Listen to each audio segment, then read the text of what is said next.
Buonasera, buonasera a Ferra, mi senti? Sì, sì, ti sento. Ah no, perché ogni tanto noi teniamo questo problema quando facciamo le live solamente io e te. Sì, sì. Buonasera a tutti, bentornati su Calcio Espresso, dove qui si vive calcio e si beve Napoli. Era una cosa Più o chiesta, meno, credo, più o meno. più o meno. Iniziamo questa bellissima live. Io provocatoriamente ho voluto scaricare una fotografia che ti voglio mettere qui. Che Che brutta dici? cosa. Che Che brutta dici? cosa. Beh, purtroppo non si può sempre vincere. Peccato, peccato perché comunque rimarrà sempre il rammarico di ciò che poteva essere e che poi non è stato. Perché purtroppo non abbiamo potuto vivere una stagione, tra virgolette, normale, perché è stata martoriata da infortuni. E quindi niente, dobbiamo abdicare quest'anno, ci riproveremo l'anno prossimo. Abdichiamo, sì, dopo, vabbè, già dovevamo abdicare con il pareggio contro il Parma, credo che poi c'è stata la sentenza sabato. Io metto, giusto per chi ci sta seguendo, se proprio non ce lo ricordiamo questo risultato, non ve lo ricordate, ve lo ricordiamo noi. Napoli-Lazio 0-2, non perdevamo in casa da dicembre 2024, giusto proprio contro la Lazio, Napoli-Lazio. torniamo a perdere in casa contro la Lazio. Una partita che, mio modesto parere, è stata schifosa. Veramente una No, partita guardate. horror, che abbiamo scritto anche sul titolo. Ti metto giusto velocemente questo che ho preso. Ragazzi, zero tiri in porta in 90 minuti. Io credo che sia stata, non so te come se ne pensi, ma credo che sia stata una delle peggiori partite dell'era Conte, ma io credo proprio in generale in questi ultimi anni io non ho mai visto quando il Napoli era il Napoli, non parlo del discorso Garzia, Calzona, Mazzarri, perché là poi è un fatto a sé, ma da 5 anni a questa parte, togliendo quell'anno là del 10° posto, credo che sia stata una delle peggiori partite che abbiamo fatto. Sì, no, senza alcun dubbio. È stata la peggiore partita del Napoli in questi 2 anni perché mi voglio fermare, diciamo, all'epoca Conte. Siamo stati picchiati clamorosamente dalla Lazio sia a livello tattico, sia a livello tecnico, sia a livello di voglia, sia a livello di cattiveria. Abbiamo perso su tutti i fronti perché, sai, a volte i risultati possono essere, tra virgolette, bugiardi, nel senso che tu ti puoi giocare la partita, poi la Lazio è più brava di te a fare 2 gol e ti mangi le mani. Invece sabato, boh, io non ero nemmeno incazzato, dico la verità, cioè non ero nervoso, ero proprio spento come il Napoli, perché guardando Bravo. il Napoli mi sono spento e quando è finita la partita era come se il Napoli non avesse giocato, capito? Perché ero proprio fammi passare il termine, rotto il cazzo semplicemente, capito? Cioè, Ho non... avuto, no, ho avuto la stessa sensazione, uguale, identica e precisa. Io mi sono visto il primo tempo, un po' del secondo tempo perché poi sono dovuto andare a lavorare, ma ho avuto quella sensazione quando iniziavamo a giochicchiare, a fare quei passaggi orizzontali, errori madornali a livello tecnico, passaggi elementari sbagliati. Io mi sono visto la partita come se fosse una sorta di amichevole. Vabbè, ragazzi, ok, devo andare a lavorare, me ne vado. Cioè, non ho neanche avuto quell'enfasi, quella preoccupazione che stavamo sull'1-0, potevamo segnare il rigore parato da Milinkovic Savic. Non ho esultato, non lo so. E l'ho vissuta proprio male, veramente come se il Napoli non avesse giocato. Ho avuto la stessa sensazione pure io. Per me è stata proprio, ti ripeto, dal Napoli di Conte e da Antonio Conte mi aspetto ben altro. Quindi negli ultimi 2 anni, sicuramente, senza alcuna ombra di dubbio, questa è stata la partita più brutta che il Napoli abbia mai giocato. Anche quando potevamo cedere agli infortuni, alle assenze, anche l'anno scorso, comunque in un senso o nell'altro il Napoli comunque giocava, pure se non vinceva, ma comunque giocava. Sabato invece è stato proprio il non giocare mai fondamentalmente. Eh, Ci siamo limitati a fare la presenza, poi dopodiché chi gioca a calcio Giocare a calcio è un'altra cosa, noi abbiamo fatto la presenza. Abbiamo fatto la presenza, ma io credo che sia anche dovuto... e poi forse nelle dichiarazioni post partita Conte ha fatto mea culpa, non so se tu l'hai sentito, ma credo di sì, che parlava del fatto che lui appena ha delle...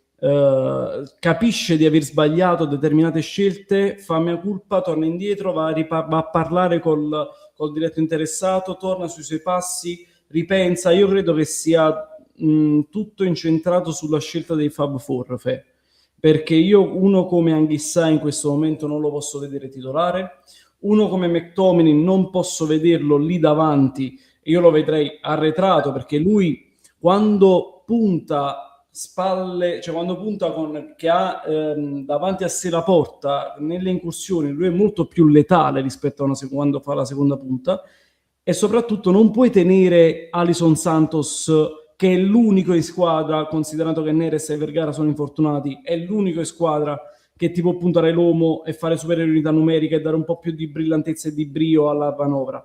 Non lo puoi tenere in panchina. Quindi i Fab Four, per quanto mi riguarda, è un'idea che perde proprio ogni logica in questo preciso momento. No, allora, io per quanto riguarda i Fab Four mi sono espresso già post Parma, se ti ricordi, ho detto che Sì. per me l'esperimento è fallito, nel senso che il Napoli non può permettersi di giocare con quei quattro, in più non può permettersi di giocare in primis con Anghissà così, perché Anghissà in questo momento non è ancora tornato in forma, non riesce anche sul primo gol, cioè Taylor lo brucia. Io non so se l'Anghissà dei tempi migliori riusciva a recuperare, ma sicuramente non veniva bruciato così come è stato bruciato sabato Anghissà, ma è proprio, mi sembra proprio spaesato in mezzo al campo, capito? Cioè non sa che cosa deve fare, non sa trattare il pallone, perché in questo momento non è in condizione e soprattutto, come dicevi bene tu, in questo momento non puoi non far giocare Alison Santos, che è l'unico che poi realmente ti crea qualcosa. Qui io aprirei una grandissima parentesi, nel senso che comunque tu Napoli non puoi prescindere da un unico giocatore, cioè con i giocatori che tu hai in mezzo al campo devi fare molto molto di più, a prescindere da Anghissà, a prescindere da Alison Santos. Siamo comunque in una fase ancora tra virgolette di emergenza, perché non puoi cambiare modulo perché ti mancano alcuni elementi, però fondamentalmente tu crei zero, cioè tu risolvi le partite grazie alla qualità del singolo, ma fondamentalmente a livello di gioco crei zero. E poi ti rispondo anche sul fatto di Antonio Conte. A me quando mi dicono quando loro dicono queste cose, o come ad esempio l'intervista a Spinazzola, no? E Cioè, se vuoi la posso mettere, perché a me ha vai, fatto abbastanza incazzare quell'intervista. questo stavo per dire. Io da tifoso mi innervosisco, e anche tanto, per un semplice motivo. Quando tu dici si è spenta la fiammella, ok, mi fai intendere che non hai più motivazioni per giocare con il coltello fra i denti le partite. E qui ci sono due puttanate. In primis, perché nulla è ancora fatto per quanto riguarda la qualificazione in Champions, perché visto è bastato perdere con la Lazio per avere di nuovo tutti quanti addosso, e in secundis giochi in casa, hai 55.000 persone, hai 55.000 motivi per cui tu dovresti mangiarti il campo, perché io non sono io sono d'accordo con quelli della curva, che comunque questi tifosi che abbandonano lo stadio prima, però tu non puoi manco offrire uno spettacolo così indegno in casa, che comunque doveva essere una sorta, non dico di festa, perché ti ripeto, ancora nulla è fatto per quanto riguarda la qualificazione in Champions, però ti puoi sicuramente divertire, visto che non c'è più la pressione di andare a prendere l'Inter, ma comunque te le hai giocate la partita. Quindi quando tu mi dici si è spenta la fiammella, vuol dire che siete dei provincialotti mentalmente, che avete bisogno per forza di grandi motivazioni per giocare. B, e questa secondo me è la cosa più grave, è che Antonio Conte, che per me è il motivatore per eccellenza, sta fallendo nel suo lavoro. Cioè ha fallito nel suo lavoro quantomeno sabato, non voglio dire totalmente perché, ripeto, è stata una stagione molto particolare, però che Antonio Conte, cioè che Spinazzola dica una cosa del genere vuol dire che Antonio Conte sabato quantomeno ha fallito nel suo lavoro. Allora, ti faccio un ragionamento un po'. Conte in settimana scorsa, era andato a Poggioreale dai carcerati e ha lasciato un po' di dichiarazioni lì per dare la carica a chi sta all'interno del carcere. Parlando un po' di sport, lui comunque dice che il secondo, frase sua celebre, il secondo posto è il primo posto dei perdenti, e adesso arrivare secondo, terzo, quarto posto non cambia nulla, l'importante è entrare in Champions e comunque era l'obiettivo finale del campionato. Ok? Se tu già inizi a dire questo, secondo, terzo o quarto posto non è importante, l'importante è entrare in Champions, giocatori che, come dicevi tu, devono essere spronati per dare il 150, il 200%, sentendo questa frase qui, sono chiamati a dire vabbè, tanto, o arriviamo terzo, o arriviamo quarto, o arriviamo secondo. La vita non cambia. Quindi ecco perché fare una prestazione del genere. Quello che non mi spiego è quello che tu dicevi, sei in casa. Cioè io posso capirlo, tra virgolette, se stiamo giocando a Roma contro la Lazio, in casa loro, la Lazio ti mangia e tu, bene o male, le motivazioni calano un pochettino, hai questa sorta di contraccolpo, perfetto. Ma stai giocando in casa, davanti a 60.000 persone che hanno pagato il biglietto, che pagano per venirti a vedere. Ed è quello che non mi spiego, perché sabato, ritorniamo al discorso iniziale, è come se non avessimo giocato, è come se Napoli-Lazio non fosse esistita. E il Conte, secondo me, ecco perché poi nelle dichiarazioni successive, e se non sbaglio le ho scaricate, aspetta che arrivano, eccolo qua.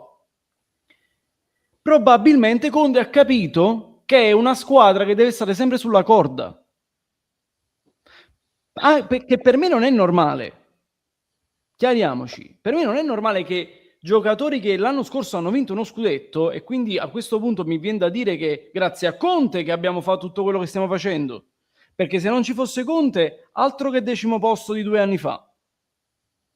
E grazie a Conte perché con giocatori del genere, con tutti gli infortuni che abbiamo avuto, potevamo crollare completamente a livello mentale. Io E su se questo questo un pochettino non vi fa tirare un po' la corda, voi cadete. Già. No, ma io sono totalmente convinto che tutto ciò che tu hai fatto nei 2 anni, non solo quest'anno, nei 2 anni, è merito di Antonio Conte. Io te l'ho sempre detto da inizio anno. Infatti, quando tutti quanti dicono che Conte deve andare via, io ti dico che Conte, cioè tutto quello che noi abbiamo fatto in questi 2 anni è assolutamente al 100%, ti dico 99% perché l'1% dei giocatori te lo voglio mettere. Ti Al stoppo un 90. attimo che Sì. parlando di questa cosa qua metto il commento di Claudio in evidenza. Intanto ciao, ciao Claudio, ciao a tutti, ciao anche a Manolo. Sì, abbiamo perso contro la Lazio, ma ci sta a perdere, non è quello il problema sono le prestazioni. E Claudio questo diceva, che grazie per i 2 anni, mostrano pochi. Io non la penso così, vai scusami ti ho interrotto. No. Allora, ma quello è un po' i 2 modi di vedere calcio fondamentalmente. Anche io preferirei ritornare al Napoli, per esempio, di Sarri, visto che sabato l'abbiamo avuto contro e tra l'altro c'era anche Marek Hamsik allo stadio. Però con Sarri, per esempio, con il bel gioco non hai vinto. L'anno di Spalletti tu sicuramente hai giocato benissimo e hai anche vinto, e quello è il non plus ultra del godimento, no, di un tifoso. Però Antonio Conte è sicuramente un vincente, quindi sono d'accordo che lui vince le partite grazie alla qualità dei singoli, ma vince. Cioè, anche l'anno scorso, poi parlando di qualità dei singoli, questo non vuol dire che io ho bisogno per forza dei super mega campioni, perché io l'anno scorso comunque ho vinto uno scudetto con Raspadori che era fondamentale, con Giovanni Simeone che si buttava in terra, pur di prendere la palla si buttava con la testa per terra. Il problema è, secondo me, non tanto l'allenatore, ma quanto il fatto che comunque tu hai una squadra che non è abituata a vincere a livello di giocatori e che se non gli crei la favoletta rischi di fare queste brutte figure, come dicevi tu, perché McTominay, De Bruyne e basta, sono due giocatori che provengono da altre mentalità, quindi loro, a prescindere da tutto, trovano già la propria motivazione per giocare. Tutti gli altri invece è possibile mai che io ti devo raccontare ogni volta la favoletta? Cioè, quello che dice Antonio Conte in queste parole è pericoloso in un certo senso, perché Antonio Conte non è che può stare sempre lì sul pezzo a crearti la favola, perché se no tu che vai in campo non hai motivazioni. Cioè, per me questa è una cosa che è proprio fuori dal comune, perché poi, ripeto, non è che i conti sono chiusi per la Champions League. Allora tu dici, vabbè, io sono qualificato in Champions, mo arrivo secondo, terzo, quarto. In un certo senso il ragionamento ci può stare. Ma tu, dopo la Cremonese, che comunque gioca per salvarsi e quindi non sarà una partita facile, hai Como, che quindi è uno scontro diretto, e poi hai il Bologna, che comunque, come la Lazio, per quanto stia facendo una stagione di merda, ma comunque rimane il Bologna. Con questo che cosa voglio dire? Che tu non è che dici a buon pezzo che la Lazio, tanto arrivo secondo, arrivo terzo, arrivo quarto, non mi cagna niente. E no, bello fratello mio, perché se tu perdi, nessuno ti dice che arrivi nei primi 4 posti, perché comunque Ma gli altri sono lì. è questo che mi fa più incazzare, e ritornando al discorso che facevamo prima, mi sono dimenticato di dirlo, secondo, terzo, quarto posto, ma tu ieri, anzi sabato, avevi la possibilità di andare a più 11 sul quinto. E solo questo, bastava solo questo per E metterti la questo sto dicendo. motivazione. E Più questo sto 11 dicendo. sul quinto, con Como Napoli, come dicevi te, che fra 2 settimane si deve giocare. Solo questo bastava. Allora, però, quando tu dici che non hanno esperienza, non hanno mai vinto, eccetera, eccetera, eccetera, noi ieri giocavamo, l'altro ieri, sempre sabato, giocavamo, va bene, a parte il portiere, ok? Difesa, buongiorno, Olivera ha vinto 2 scudetti. Beuchema va bene, Anghissà 2 scudetti, Lobotka 2 scudetti, Politano 2 scudetti, a sinistra Spinazzola, campionato europeo e scudetto. McTominay, campione, sappiamo. De Bruyne, manco a parlarne. Højlund. Fammi capire, serve la motivazione di Conte per caricare giocatori del genere? No, ma infatti questo sto dicendo, che i giocatori dovrebbero entrare in campo già motivati. Per André, Politano, Spinazzola, Oliveira, Buongiorno, prima di venire a Napoli, a Roma l'hanno pigliato. Cioè, nel senso, lo sappiamo che il Napoli ha sempre, anche Kvara, no? Per esempio, ti faccio per fare un esempio assurdo, per quanto Kvara sia un fenomeno, ma di dimensioni abnormali. Ma tu fin quando vai a prendere giocatori che sono sconosciuti, sì, hai vinto lo scudetto con Spalletti, ma secondo il mio modo di vedere le cose si sono allineati tantissimi pianeti per far sì che il Napoli vincesse lo scudetto, ma comunque noi l'abbiamo stradominato quel campionato. L'anno dopo tu sei arrivato decimo, cioè top flop. Top l'anno scorso con Conte, quest'anno se Conte non ti dà la motivazione, non ti racconta la favoletta, non mi viene a dire che sei scarico, che hai subito il contraccolpo di Parma. Cioè, voglio, ma veramente stiamo facendo? Ma il DNA del Napoli purtroppo ti porta a dire che il Napoli deve sempre puntare a chi sta davanti a lui per andare... Cioè, noi dobbiamo puntare allo scudetto per andare in Champions. Perciò ti dico che a noi oggi avere Antonio Conte sulla panchina è l'unica cosa che deve contare, perché Antonio Conte ti imprime quella mentalità e per quanto riguarda i giocatori che possono venire a Napoli. Infatti per quest'anno si sta parlando di Goretzka, eccetera, eccetera. Sia per la mentalità vincente che lui può imprimere nella testa dei giocatori. Perché un altro allenatore, esempio Garcia, o come ho letto prima nei commenti Enzo Maresca, ma come ti posso dire De Zerbi, perfetto, giochiamo a pallone. Vincenzo Italiano, cioè voglio Vincenzo Italiano con la Fiorentina ha perso 2 finali Conference League, cioè no Champions League, cioè perché dobbiamo giocare, quindi molte volte il bel calcio è bello da vedere, quindi tu ti diverti, vai lì, però se tu vuoi vincere ti serve l'allenatore capace di imprimere nella testa dei giocatori la mentalità vincente, perché se no altrimenti succede questo, cioè che senza una motivazione forte per cui giocare faccio figure in merda, cosa che per me non può essere, perché ti ripeto, ma non mi ricordo a quanti punti siamo dal Como, se non mi sbaglio siamo sempre a 8, non mi ricordo onestamente. Dal Como siamo sempre a 8 punti, fortunatamente. 8. Ok, tu mo devi giocare con la Cremonese, fai che la vinci la partita e il Como vince. Poi c'è lo scontro diretto, non si amava non perde, vai a più 5. Poi dopo tieni il Bologna da giocare. Non si amava non perde, vai a più 2.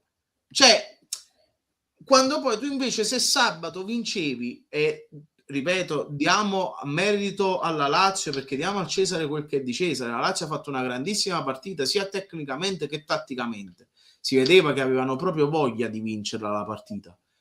Però se tu entri in campo per vincere, non la vince, la pareggia partita. Comunque te mi sa più 9 con 4 partite poi da giocare, 5 partite da giocare. Cioè cambia la storia. Cambia enormemente, perciò ti dicevo, ma già E meno quando male che abbiamo il fatto... Como, e meno male, scusami, ti dico questo e poi ti Vai, lascio vai. parlare. Meno male che il Como ha fatto questi 2 figure e merda, una retanata. Perché se il Como avesse vinto queste 2 partite che ha perso, erano già lì. Cioè tu Sì. a Como ti andavi a giocare la vita. Ma Perché meno poi male che Roma e Atalanta hanno pareggiato, sì. perché la Roma scavalcava il Como e diventava la nuova quinta. E E invece di rischiava stare a pure più l'Europa 8, League. stavamo a più 6. Io anche Perciò ti questo dico, poi ma non vi io perciò spiego, ti poi sto passiamo dicendo. avanti, perché si sta facendo il toto allenatore qua ormai, Klopp, Mourinho, dopo parliamo anche dei commenti che state scrivendo ragazzi. L'unica cosa che mi veniva da dire è che mi ha già pure scordato. Ecco, io già settimana scorsa dicevo con il pareggio del Parma, col Parma, perché, cioè, lasciando stare il primo posto, che è inarrivabile, ed ecco perché poi non mi spiego il fatto che hanno avuto il contraccolpo. Ragazzi, veramente che voi credevate che l'Inter, voi giocatori, credevate che l'Inter cadesse in 3 partite? Ma veramente credevate che l'Inter perdeva questo scudetto? Aperta e chiusa parentesi. Ok, ci credi, però non è che poi il pensiero è totalmente lì sullo scudetto. Già la settimana scorsa contro il Parma tu devi vincerla perché devi blindare il secondo posto. Se non ci riesci, pareggi, ti giochi lo scudetto, la corsa ipotetica, la fantomatica corsa scudetto. Tu questa qua la dovevi quantomeno non perdere, soprattutto perché sai che il Como ha perso e almeno un punto lo dovevi fare. È quello che non mi spiego. Però lasciamo stare, io passerei avanti, ma No, giusto poi ti per... posso dire un'altra cosa che Vai. in tutto questo non mi sono dimenticato di dirtelo prima. E io spero che si risolva il problema Alessandro Buongiorno, perché Eh, Buongiorno l'anno scorso, fin quando è stato in condizione, prima dell'infortunio, era forse una delle colonne portanti della difesa del Napoli. Da quando è tornato l'anno scorso dopo l'infortunio fino a sabato ne sta combinando uno più del diavolo. Cioè, quindi ora io voglio capire, io spero che Conte sia capace di risollevare per l'ennesima volta questo ragazzo, perché sennò Andrea è meglio che ci con Kim, chissà, perché faccio guai che cosa no, buona. no, no. credo Fei che Buongiorno stia patendo la mancanza di Rachmani. Perché Rachmani è un leader silenzioso dietro a quella difesa. Buongiorno si trova molto meglio giocando a sinistra, anche se col Torino giocava centrale, se ricordo bene, ma lui si trova molto meglio a sinistra perché ha Rachmani che gestisce. Quando deve gestire lui i tempi di gioco della difesa, non riesce a farlo. Invece Rachmani sì, Rachmani lo sa fare. Quando tornerà Rachmani, allora inizialmente questo campionato qua, Buongiorno l'ha iniziato in fase calante, sotto ritmo, forse proprio ben memore dell'infortunio che ha avuto l'anno scorso. Aveva ricominciato a fare buone prestazioni nelle ultime partite. A ieri è nata voto, è caduto. Secondo me c'è anche un problema mentale di Buongiorno, perché ti ricordi la partita contro il Genoa? Sì, Secondo me sì. quella partita lui l'ha patita tantissimo. Tantissimo. Capito? Ma lui, allora sa dare c'era buongiorno, casito venne all'anzi, già un pallone in da curve e balliamo, capito? Quello sì, quello Cioè, se sì. non lo sai Ma fa, Rachmani questa non cosa per facciamo. esempio l'avrebbe fatta, non avrebbe perso un tempo di gioco, avrebbe anticipato il suo movimento, capisci? Cioè, Buongiorno, ma pure sul gol sul rigore, se non sbaglio la perde, chi la perde? Lobotka? No, Buongiorno la perde là. Buongiorno, buongiorno. Buongiorno. Quello sul rigore di Noslin, lui perché perde un tempo di gioco nel passare la palla sempre in orizzontale, Noslin la intercetta. Rachmani non l'avrebbe fatto, avrebbe anticipato il movimento di Noslin. Buongiorno ha questa caratteristica qua purtroppo e secondo me deve giocare sulla sinistra perché lui è un braccetto che si propone anche in avanti, non imposta, non sa impostare. Comunque lasciami rispondere un attimo a questo commento perché volevo dire al nostro caro amico Sì, ma Antonio recuperiamo poi i commenti che non abbiamo recuperato, hai ragione. che ringraziamo che ci sta seguendo. Io, Anto, ti dico la verità, nemmeno io lo capisco questo malessere dei partenopei, ti dico la verità, perché comunque per una piazza come Napoli che non è abituata e non deve essere abituata a vincere, perché per il momento noi la storia parla chiaro, non siamo ancora nessuno, il fatto che comunque, come si dice a Napoli, c'è aiuto grasso coro, quindi la piazza napoletana vorrebbe vincere tutti gli anni, non tutta la piazza, perché poi purtroppo solo gli stupidi fanno notizie, quindi solo gli stupidi vanno in televisione e riportano le notizie. Non tutta la piazza di Napoli, però la maggior parte forse vorrebbe vincere lo scudetto tutti gli anni perché si sente già arrivata, perché si sente già una società blasonata. Per me, comunque, al netto degli infortuni, quest'anno il fatto di aver vinto una Supercoppa e comunque centrare la Champions, indipendentemente dal piazzamento in campionato, per me comunque rimane una grande stagione, ripeto, per una società che non è abituata da anni ad alzare trofei. No, sono d'accordo. Lo diciamo credo da un poco che arrivare in Champions, Supercoppa, va bene, cioè va benissimo. Nessuno. Il problema, chi viene criticato qui sono chi va in campo, onestamente. Conte credo che quest'anno abbia fatto quello che poteva fare.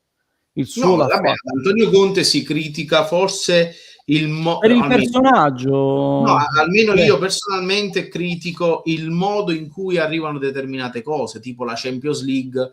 Non fa niente che sia uscito perché tanto il Napoli non può ambire a vincere la Champions League, però hai fatto una brutta figura a livello europeo, soprattutto perché hai perso 6-2 col PSV Eindhoven, soprattutto perché sei arrivato 30esimo su quante? Su 32? Su 32 squadre, 36 squadre. E la Coppa Italia forse potevi andare un po' più avanti, ma comunque ripeto, forse è il modo in cui arrivano determinate sconfitte, ma comunque finire una stagione con una Supercoppa vinta e la Champions che è elemento imprescindibile per il proseguo della vita proprio della società sportiva Calcio Napoli, per me rimane comunque un'annata più che positiva. Vado a recuperare un po' di commenti. Enrico, cavoli, buongiorno, un fenomeno, per fortuna che non l'ho preso l'Inter, tenetevelo pure voi. Noi ce lo teniamo. Cioè, per quanto mi riguarda, buongiorno, credo che sia un buonissimo, un ottimo difensore, sa da solo ripigliare capo. Io sono fiducioso, sono fiducioso. Salvio, ciao, sera ragazzi, senza motivazioni e obiettivi non c'è Conte che tenga, ne abbiamo parlato, sa, questo è vero. Anno prossimo, ecco il Totonomi, Klopp, addirittura. Io volessi a Guardiola, ma non tutto è possibile nella Io vita. ho una sensazione No, che non lo dico. Guardiola vada sulla panchina dell'Italia. No, no. Oppure che Guardiola, poiché Conte potrebbe andare, che secondo me non sarà così, Conte va sulla panchina italiana, Guardiola viene sulla panchina del Napoli. Sì, su da Oh, PlayStation. s'ha fatta l'Inghilterra, Spagna, a Germania, da fa l'Italia. Ma allora, guarda, Guardiola sarebbe un bellissimo sogno, Lui sia per quanto ci ha riguarda... provato con Luis Enrique, mi ricordo, quando venne Garcia a DL. Quindi Sì, il profilo sì, può però esserci. sì, ma Guardiola al netto che secondo me comunque lascerà la panchina nel Manchester City quest'anno, cioè, la vedo difficile per due motivi. Uno, per lo stipendio che prende comunque Guardiola, perché dovrebbe venire a Napoli e dimezzare di gran lunga il suo stipendio. E due, perché comunque il Napoli, per quanto Guardiola al Barcellona, per esempio, abbia dimostrato che ci sa fare con i giovani, il Napoli non ha la potenza economica di accontentare tutte le richieste di Guardiola e una storia che va avanti da anni, non ha le strutture, secondo me, per portare avanti il credo di Guardiola. Io ti metto quest'altra dichiarazione fatta da Conte con l'intervista parlando di ADL. Le parole Ecco, di De io Laurentiis all'America, quello è un problema suo, se vuole parlare è libero di farlo, non lo, e se a me dà fastidio glielo dico in privato. mm. Sì, Poi vabbè, nella ma partita...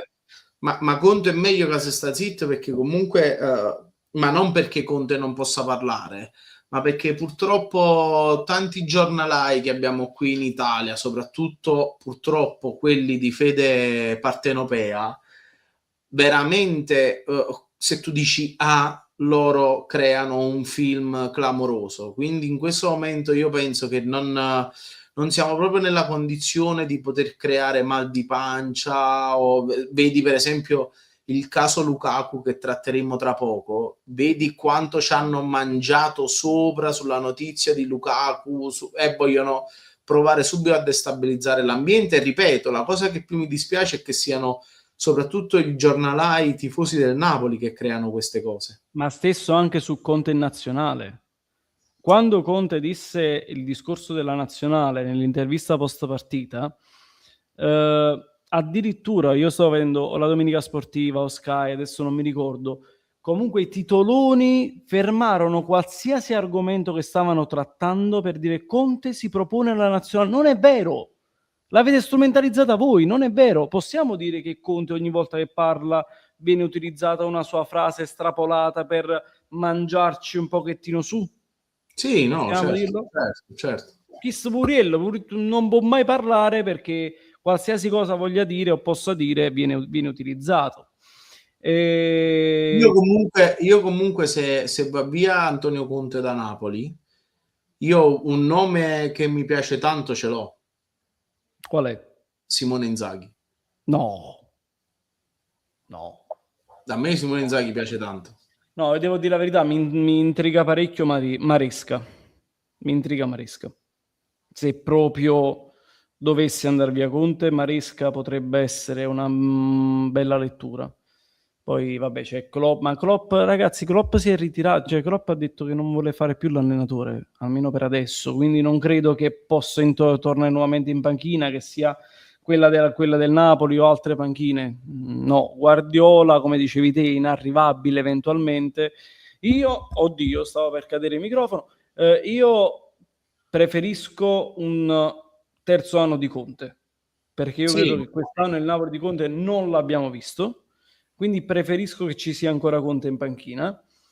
Ma se dovessi scegliere fra qualcuno a posto Conte, no italiano, assolutamente, no De Zerbi, ti dico Maresca, perché mi piace, è, quella, è sulla scia di Pep.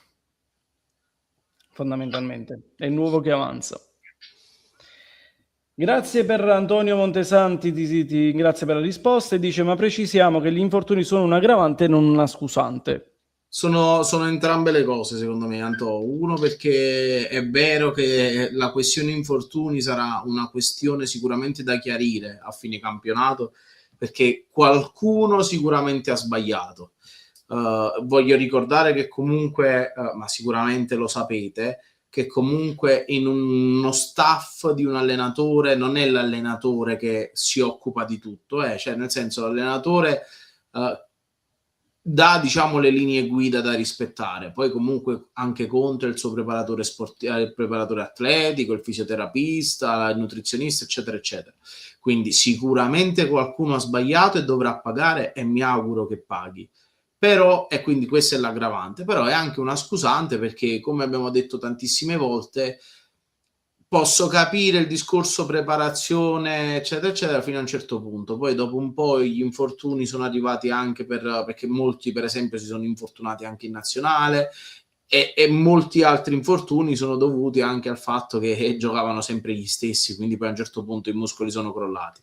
Quindi Alcuni secondo me infortuni sono pure traumatismi e non sono pure traumatici e non sono muscolari, io per esempio, per quanto riguarda la preparazione atletica, ma ripeto, l'abbiamo detto un sacco di volte, posso farci rientrare le casistiche di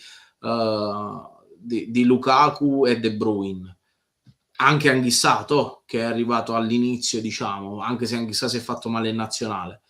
Poi tutti gli altri, secondo me, sono una conseguenza del dover giocare sempre gli stessi e dover giocare tante partite in un periodo così ristretto di tempo. Vado avanti con i commenti. Cristoforo Parisi: nessuno dal 2020 dopo i 9 scudetti Juve ne ha vinti 2 consecutivi. Non capisco le troppe aspettative dopo tutti questi infortuni. Ma è quello com'è il detto napoletano che hai detto prima? Il detto napoletano che hai detto prima? C'è di tuo grasso coro. Abbiamo la chiosa a questo commento. E purtroppo siamo diventati risultatristi. No, ma guarda, io faccio mea culpa, tu lo sai, io ero uno di quelli che con Benitez voleva già arrivare al livello che poi siamo arrivati poi oggi. Perché per me con Benitez già c'erano le possibilità di vincere, poi i fatti hanno dato ragione a De Laurentiis, quindi faccio mea culpa, e come me ci sono ancora tanti tifosi che credono di essere ormai una delle squadre blasonate del campionato di Serie A, ma senza rendersi conto che poi fondamentalmente anche a livello economico non sei all'altezza di determinate squadre, perché, apro e chiudo parentesi, vorrei ricordare che la Juve non sta vincendo perché ha incanalato una serie di decisioni stupide una dietro l'altro, e quindi ad oggi si trova in questa condizione, altrimenti sarebbe stata sempre la Juve. Poi dopo la Juve è uscita l'Inter, che da 5 anni a questa parte, se non 6, è la squadra più forte d'Italia. Nettamente. No, Antonio è d'accordo con te, Simone Inzaghi. Io sono d'accordo. A me, Claudio è d'accordo con me. Maresca. sì, no, ma Maresca non è che è scarso, però io a Maresca l'ho visto sulla panchina del Chelsea. Cioè, se ti ricordi anche De Zerbi, no? Per esempio, De Zerbi o il grandissimo Eusebio Di Francesco sulla panchina della Roma. Cioè, sono anche allenatori, così come per esempio anche Sarri al Napoli, sono allenatori che hanno vissuto delle stagioni nelle quali hanno trovato un clima e una squadra perfetta per la loro idea di gioco. Oggi prendere Maresca e ripartire dalle basi da Antonio Conte significa comunque l'anno prossimo, per esempio, accontentarti anche di un'Europa League, perché poi con Maresca devi vedere se riesce ad imporre le proprie idee dopo che c'è stato Antonio Conte. Beh, c'è da dire però, Fernà, con Maresca, prima che fosse, cioè prima dell'esonero dal Chelsea, era, se non sbaglio, terzo o quarto in classifica in Premier League. No, ma ha vinto Il anche Chelsea non sta il calando a mondiale per club con il Chelsea, quindi io non sto dicendo anche, ecco. Quindi sto non è dicendo che che tu ti vai ad accontentare con un Maresca di un'Europa anzi, League, dipende cosa lui ti dà. Però credo che Maresca del nuovo che avanza, ecco, mettiamo così, del nuovo che avanza, credo che possa essere uno che si può affermare su certi livelli. A differenza di un De Zerbi che tanto ne parlano bene, ma intanto dove è andato, tranne quell'anno al Brighton, ha fatto solo sfraceli. E lo sta ancora facendo oggi, purtroppo per lui, ma perché viene da un'annata martoriata del Tottenham. Si è presa una patata bollente che, se fosse stata a me, col cacchio che l'avrei presa. E Marsiglia è stato cacciato. Prima del Marsiglia dove è andato non mi ricordo, pure stava da qualche De parte. Zerbi stava al Brighton. Al Brighton, però al Brighton ha fatto solo un anno e Ha fatto un poi anno ha fatto un buono anno e di secondo è stato merda. esonerato. Ok, pure è stato esonerato. Col De Sassuolo Zerbi poi. Vabbè, col Sassuolo quando ha iniziato, Sì, però Andrew, vedi, però capisci quello che voglio dire? Mo io non sto dicendo, ti ripeto, che Maresca sia scarso, anzi, per il momento le prove vanno a favore di Maresca. Però in Italia, a parte l'anno di Spalletti con il Napoli, dove ti ripeto, secondo me si sono allineati tantissimi pianeti, giocare bene e vincere non vanno sempre di pari passo, a parte Guardiola, ma con i vabbè, è fenomeni. un altro livello. Con i fenomeni.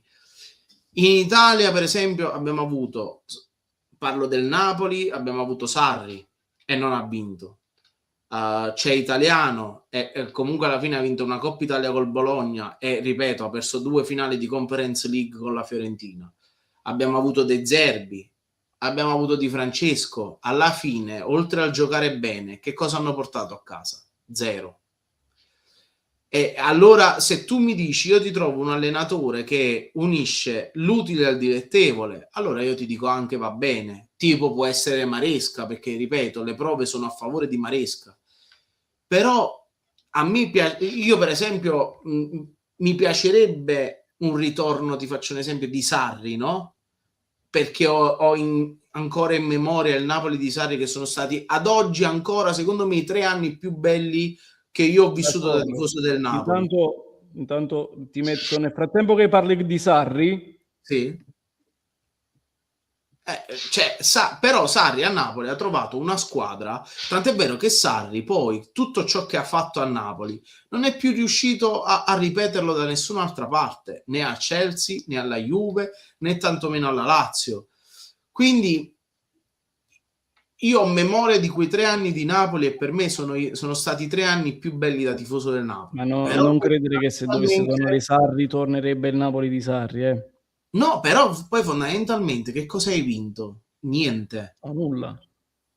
Con Spalletti, ripeto, hai vinto il secondo anno, hai vinto, ma per un incalanarsi di coincidenze, tra cui secondo me il suicidio sportivo dell'Inter quell'anno, perché se Ah, ti ricordi secondo arrivò la Lazio, sì, quindi sì. Vabbè, non avevamo fatto il solco però, con sì, Spalletti. sicuramente, però metti la stagione dell'anno scorso con un allenatore che gli piace giocare a pallone. Io non so se tu la vinci, cioè, tipo, se ti capita la stagione di Spalletti, allora tu ti diverti tantissimo perché è bello, giochi bene, hai il calcio più invidiato di Europa, ti diverti pure in Champions League, eccetera. Ma se poi ti capita la stagione come l'anno scorso, hai bisogno di un allenatore come Conte Sì, che sì. pensa al concreto, Ma capito? Perché infatti, col bel gioco, le partite dell'anno scorso che tu non hai perso, faccio un esempio, quella di Parma, con chi fa il bel gioco rischi di perderla, ma perché infatti poi se non ci a fosse quel stato modo ti vinci. Conte, l'anno scorso non vincevamo e quest'anno non siamo attualmente secondi barra terzi. Conte è stato il non plus ultra, Conte è stato il fattore in più che abbiamo avuto per vincere l'anno scorso e per stare in corsa con la Champions quest'anno dopo quello che abbiamo passato. Su questo non si discute. Con altri allenatori, come dicevi tu, è normale che tutta questa cosa qua probabilmente con i se e con i ma non si fa nulla, però probabilmente non avremmo avuto lo scudetto. Su questo perché giocarsela punto a punto contro la squadra che è più forte di te, è la più forte d'Italia, che se ne dica zio Bergomi, tu giocando da punto a punto è un discorso anche di nervi, e un allenatore come Conte ti aiuta tantissimo. Sarri non lo so, ricordiamoci quello che è successo lo scudetto in albergo, lo scudetto perso in albergo. Esatto, esatto, esatto. E quella frase ti fa capire, secondo me, anche tanto della categoria di allenatore che tu ad oggi ti serve, se vuoi vincere. Se poi tu dici io voglio divertirmi, cioè penso più al bel gioco e poi se ci riesco vinco pure, allora siamo tutti quanti d'accordo, Sarri, Spalletti, Maresca, eccetera, eccetera. Però se tu vuoi vincere hai bisogno di un allenatore che nel momento fondamentale della stagione sa qual è la cosa che serve. Domanda: chi vince la Coppa Italia? Secondo me l'Inter. Io vorrei far vincere all'Atalanta. Anche perché sarebbe carino far vincere l'Atalanta la Coppa Italia, e lì poi si brucia un posto Europa. No, perché l'Atalanta già è settima. Non si brucia il posto Europa. Dovrebbe vincere la Lazio per bruciare il posto Europa. Sì, vabbè, ma l'Inter è nettamente più forte di tutte le altre. Vabbè, l'Inter sì, però domani se la gioca contro il Como, eh? Sì, ma il Como, ecco, il Como, poi io ho un pensiero sul Como, onestamente. Aspetta, ma Perché... facciamo una cosa. Io farei così. Mm-hmm. Stiamo parlando del Como, parliamo della Coppa Italia, parliamo dell'Atalanta, della Lazio, parliamo delle altre squadre, metterei la Corsa Champions. Se dobbiamo parlare del Como, parliamo del Como. Poi ci arriviamo a Lukaku. Allora, secondo me il Como, ritornando a quello che stavamo dicendo ora, ha un allenatore in panchina che la fa giocare benissimo, però in questo momento dove il pallone scotta, dove tu ti stai giocando una cosa importante come la Champions League, il pallone inizia a scottare sia per te sia per le altre squadre, perché anche le altre squadre che incontri, chi si deve salvare, ormai si gioca la vita, no? Vedi il Parma per esempio con il Napoli. Oggi che il pallone scotta, Fabregas fa fatica, perché ti faccio giocare, a parte che il Como è una squadra giovanissima, quindi è anche normale e giusto che sentano così tanta pressione, però in panchina non hanno un allenatore che nel momento in cui conta davvero non ti riesce a dare la giusta quadra. Ecco, paradossalmente metti Conte sulla panchina del Como o un Allegri sulla panchina del Como, io non so se il Como le perde le 2 partite che ha perso, capito quello che ti voglio dire? Sì, capisco nettamente. E in più, scusami, Vai. No, vai. e in più ti dico, io ho questo pensiero, però è un po' complottista, ti dico la verità, che il Como per giocare in Champions League il Como dovrebbe adeguare lo stadio, avere la licenza UEFA che ad oggi non ha ancora ottenuto per questioni di stadio. Infatti si parlava addirittura che forse volevano chiedere all'Udinese di giocare qui al Blue Energy Stadium la Champions. Secondo me, visto tutte queste cose, Anit, fermatevi un attimo. Andiamo. Aspetta, queste regole qua, pure se vai in Europa, da classifica alla mano, tu anche se sei al sesto posto vai in Europa. In Europa League non lo so, però se ci Sì. sono. Hai No, le non so se stesse ci sono le stesse condizioni della Champions. le regole UEFA per il discorso giocatori, sì. Poi la licenza dello stadio, credo di sì. Credo che sia lo stesso. Comunque stai parlando di campione di Coppa Europea, va bene, di Serie B e di Serie C, però è sempre No, però Coppa Europea. io in Europa League vedo tipo anche il Bodo Glimt, no? Per quanto abbia uno stadio di merda, ha dovuto comunque adeguarlo agli stereotipi della Champions League. Ti dico stereotipi perché non mi viene il termine giusto in questo momento. Mentre invece in Europa League io vedo degli stadi molto più scadenti, tra virgolette. Quindi, Vabbè, che glielo si possono permettere, cioè nel senso non per denigrare le altre no, nazioni, gli altri ma stati. Però se tu vai a vedere, per esempio, noi lo stadio dove siamo andati a giocare i playoff dei mondiali in Quella Bosnia, in Bosnia. a Zenica, cioè è fatiscente, Sì, sì, sì, perché sì. purtroppo quello Perciò ti possono dico, avere. non sono preparato su questa cosa e ti prometto che mi andrò ad informare. No, Però, ma per però curiosità ti vado a ripeto, vedere. era un pensiero un po' complottista, ma fondamentalmente io credo che nel momento in cui le partite contino davvero, i ragazzi, perché comunque, ripeto, è una squadra giovanissima, abbiano fatto un po' di marrone nelle mutande e quindi gli sia venuto il braccino corto e quindi non È riescono quello, a vincere. è quello che dicevo pure io nel video di venerdì del Como. Secondo me stanno patendo la pressione del quarto posto, perché guarda caso quando sono stati al quarto posto in solitaria hanno iniziato a pareggiare con l'Udinese, a perdere con l'Inter e mo hanno perso contro... Con chi hanno perso? Marò, che lapsus. Oh, Madonna mia. Con chi ha perso il Como? Aspetta, te lo dico subito. C'ho un voto anch'io in questo momento. Ha perso contro il Sassuolo. Il Il Sassuolo. Sassuolo, il Sassuolo, il Sassuolo. Sassuolo. E perdi contro il Sassuolo, da quando sei quarto in classifica, tu non ingrani più, non fai più le stesse prestazioni. E chi sta patendo anche quel quarto posto di entrare dal portone principale di Champions League è lo stesso Fabregas, che sia un allenatore capace, che sia un allenatore di tanta esperienza, ma da calciatore. Da allenatore, questa esperienza qua è la prima volta che lui si trova a giocarsi la Champions League. È quello che dicevi tu, se ci fosse stato un altro allenatore, metti caso un simil Conte, quelle partite non le perdevi. Quelle partite non le perdevi. Sono Eh, d'accordissimo. stanno patendo quello, io credo, e questo mi fa paura, sai perché? Perché una volta che adesso non sei più al quarto posto e devi rincorrere nuovamente e difendere i posti europei, tu fra 2 settimane vieni a giocare contro di noi e mi fa paura. E soprattutto perché sai che il Napoli non scappa, perché ha perso 5 punti nelle ultime 2 partite ed è là, perché hai uno scontro diretto lì, a casa tua, e te la puoi giocare tranquillamente. E mi fa paura sta cosa, tanto.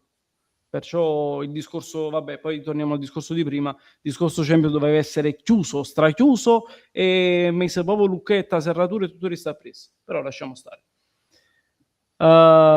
Io ho scaricato anche questa qui perché mi farebbe piacere fare un giochino.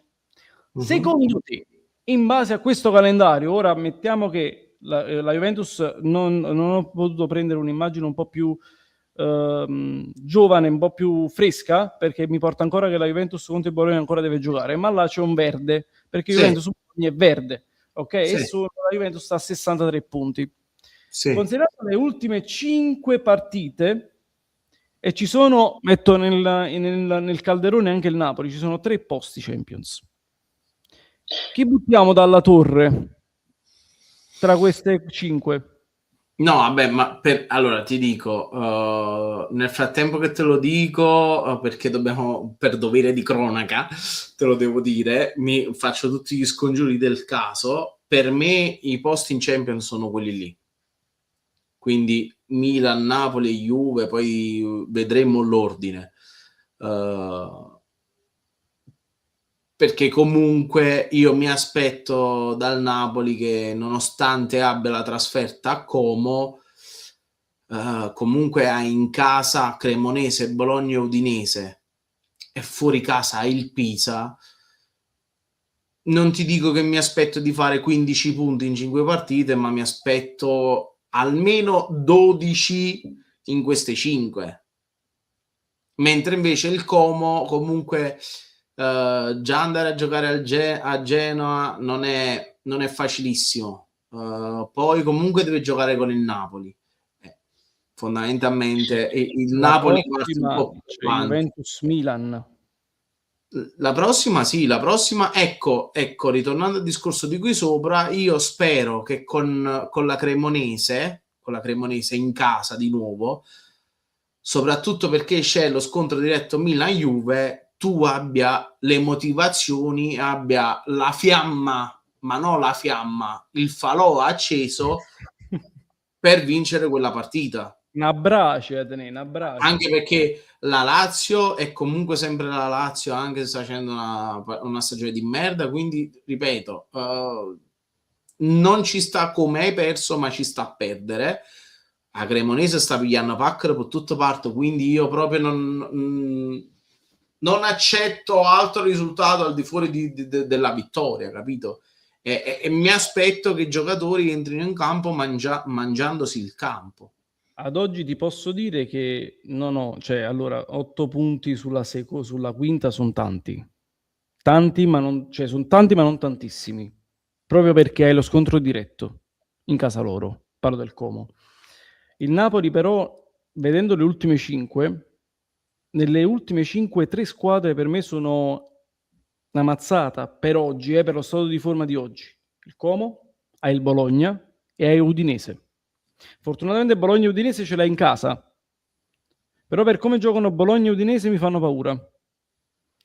Ecco perché contro il Parma dovevi approfittare, contro la Lazio ci sta a perdere, l'hai detto stesso tu, ci sta, ma contro il Parma sono 2 punti che a quest'oggi ti aiutavano tantissimo, che ti bastavano solo 6 punti per essere in Champions League, ed erano quei 6 punti tra Cremonese e Pisa. No, Quindi per me Andrea, per me le 3 partite che tu hai in casa le devi vincere a prescindere. sì, Perché ma su comunque quello il non ci Bologna piove. il Bologna quest'anno non è il Bologna che è affrontato per esempio all'andata.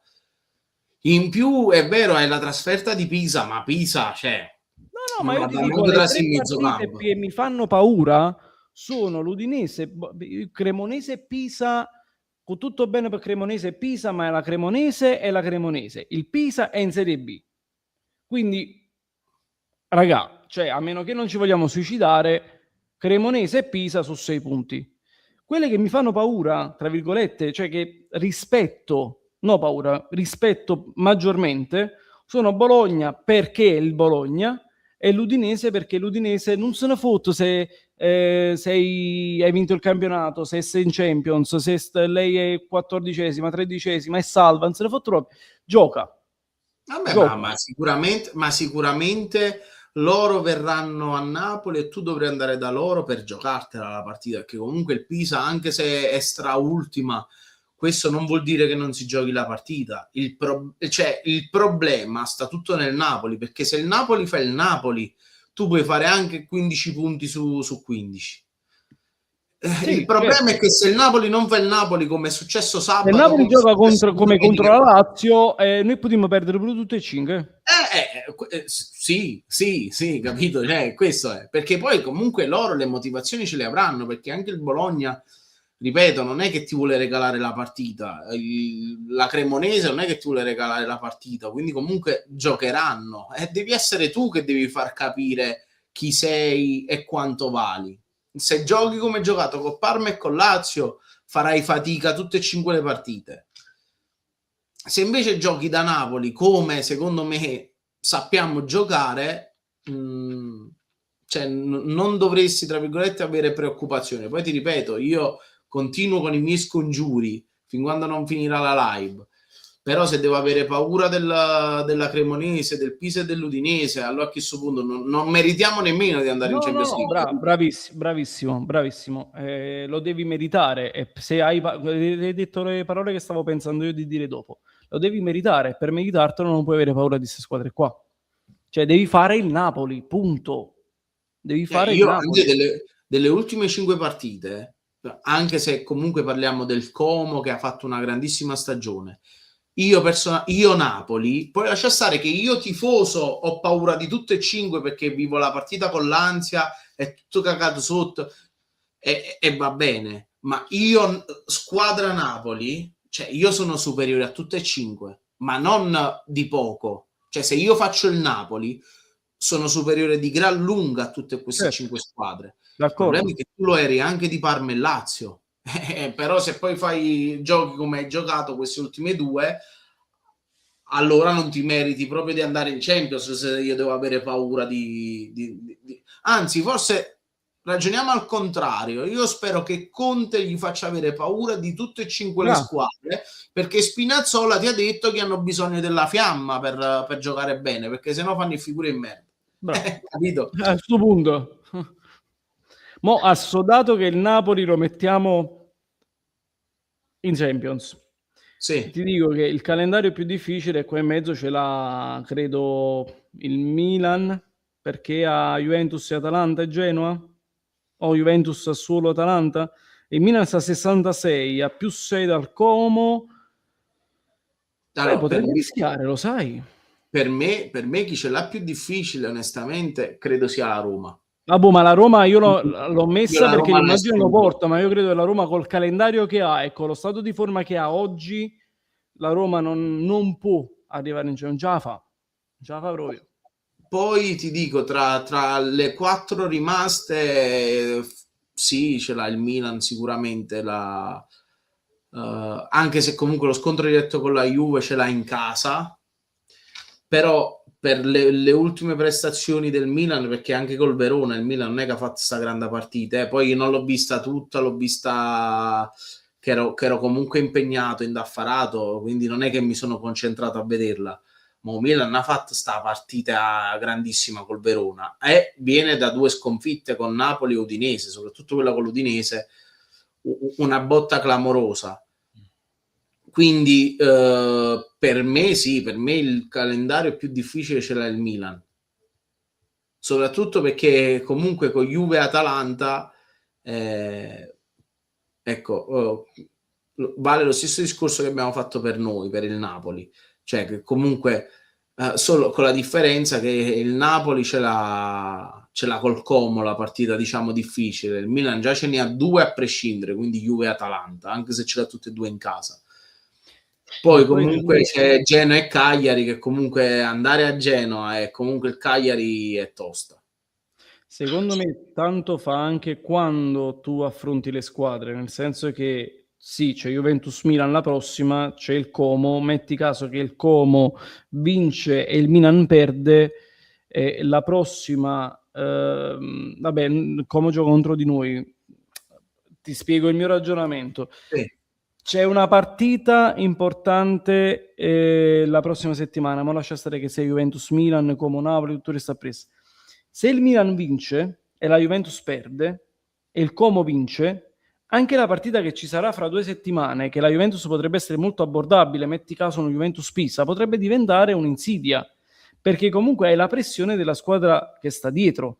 Quindi anche se è una partita abbordabile come potrebbe essere quella con Lecce, quella della Juventus o quella col Verona, non è detto che sia abbordabile perché è il Verona o Lecce, ma dipende dalla squadra che ti sta mettendo la pressione.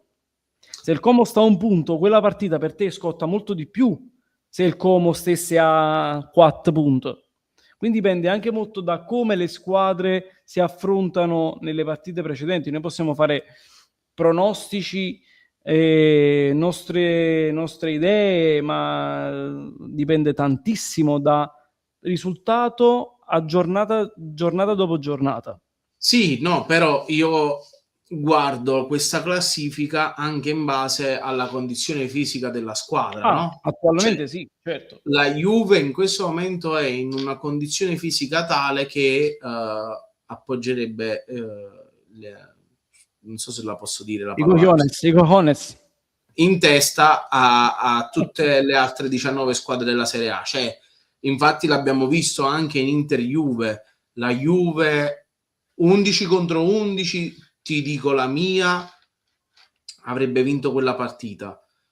In 10 contro 11 ha rischiato comunque di vincerla, e quindi per me la Juve in questo momento è in una condizione fisica che non ce n'è per nessuno, e questo è un mio punto di vista.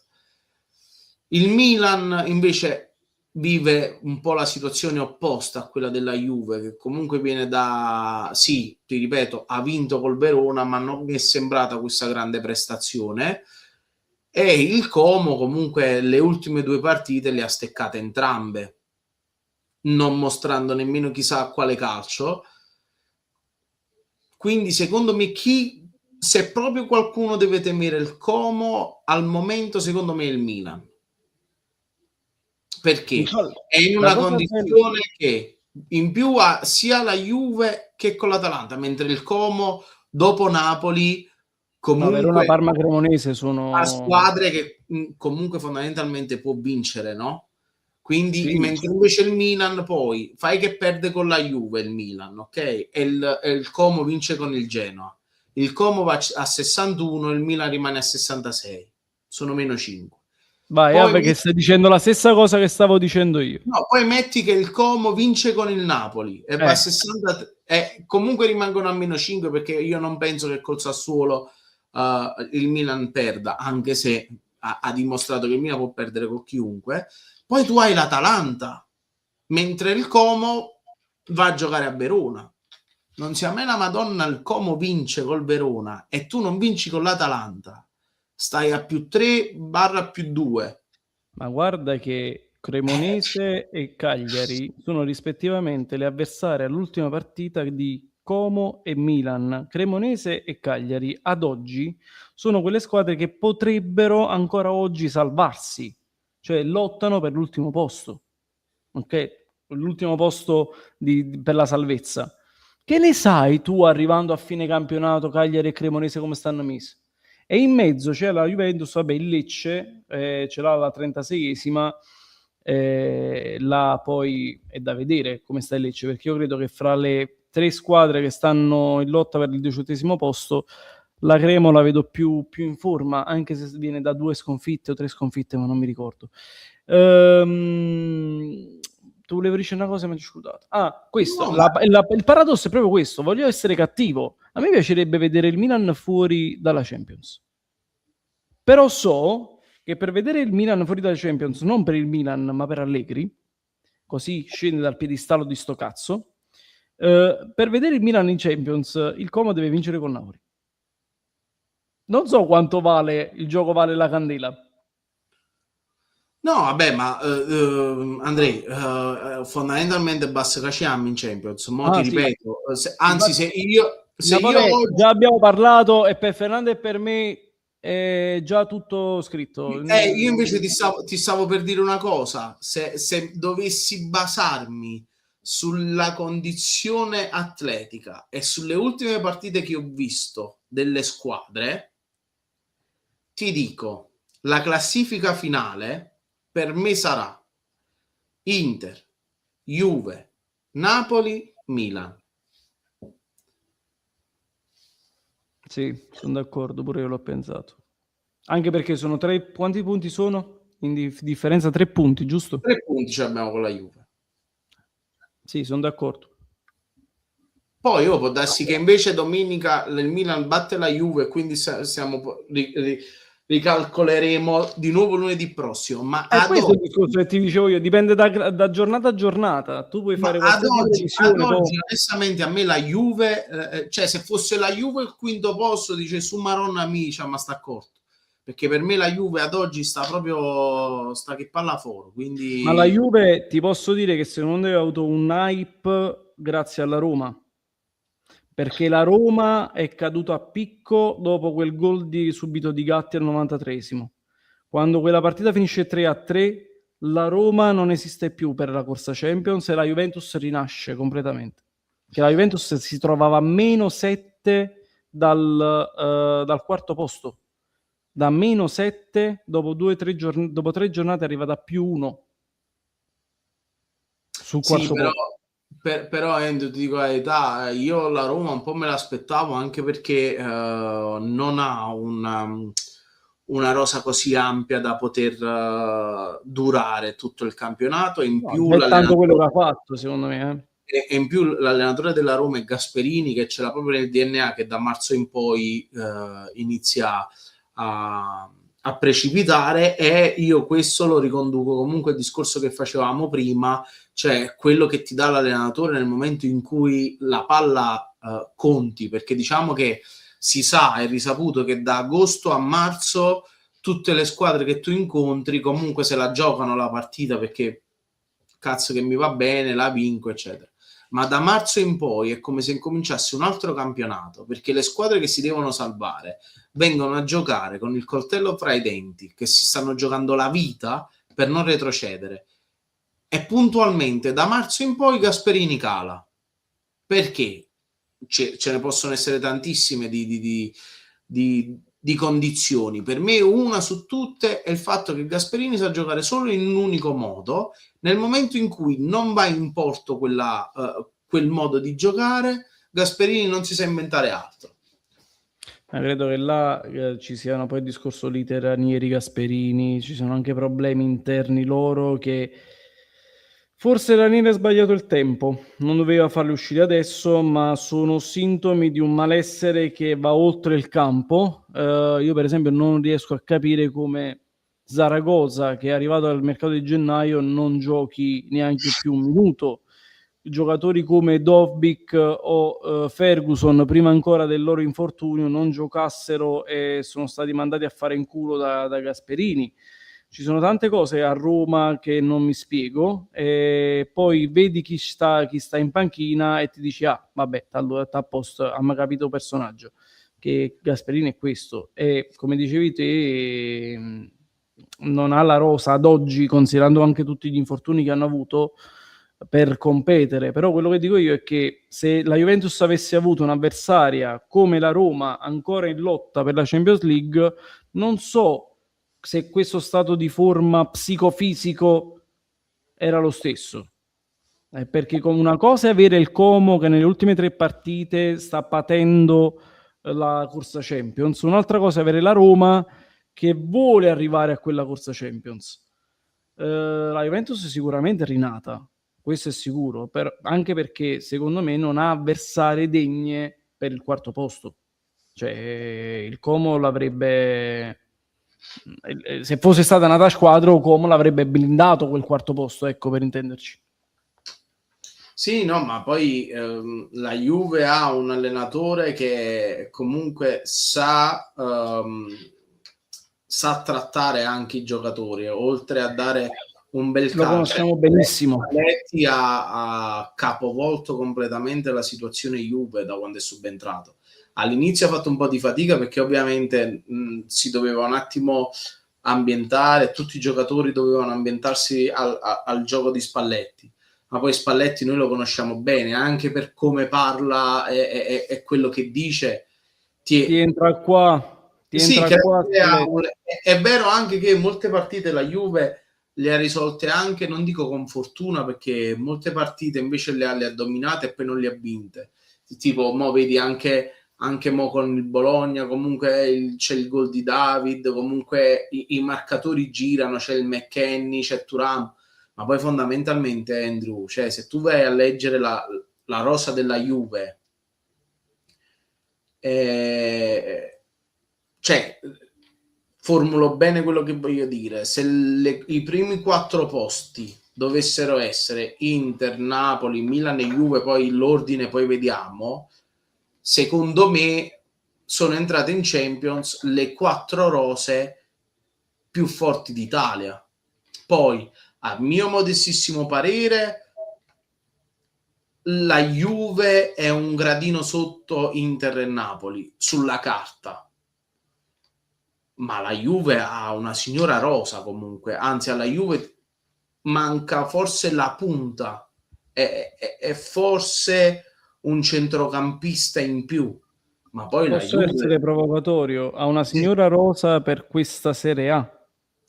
Certo, per questa Serie A, Andrew, Perché Gatti in difesa, McKennie, con tutto il bene per McKennie, che è un coltellino svizzero, dove lo metti là te lo trovi, ma David in attacco non sono da Juve, per quanto mi riguarda. ma sicuramente noi parliamo per il livello di questa Serie A, perché se ragioniamo sui livelli di Serie A vecchie, il 99% dei giocatori che oggi sono in Serie A stavano in panchina a buttare burraccio quando i giocatori vogliono bere, cioè quello sarebbe stato il loro ruolo.